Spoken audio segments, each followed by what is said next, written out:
18 বছরের আক্ষেপ ঘুচল 18 নম্বর জার্সিতেই। হ্যাঁ, এমনটাই হলো বিরাট কোহলির আইপিএলের স্বপ্ন। কখনোই আইপিএলের ওই ট্রফিটা চুমকা হয়নি বিরাট কোহলির। কত বড় বড় তারকাই না রাঙিয়েছেন আইপিএল। ধোনি অধ্যায় থেকে শুরু করে রোহিত শর্মা, সবাই আইপিএলের দর্শনটা ভালোভাবেই করেছে। কিন্তু বিরাটের ভাগ্য তো লেখা ছিল তার প্রিয় 18 নম্বর জার্সির উপর।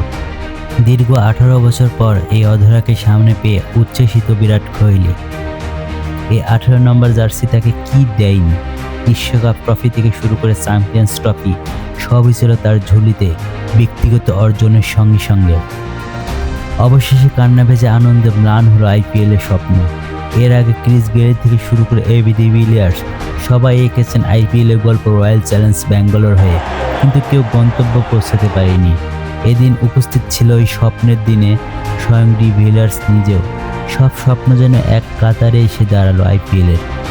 ডিভিলিয়ার্সে কোহলির উচ্ছ্বসিত কণ্ঠই বলে দেয় তাদের কত তৃষ্ণা ছিল এই ট্রফিটা ঘিরে। বাসার সবুজ, নেক্সট নিউজ 24।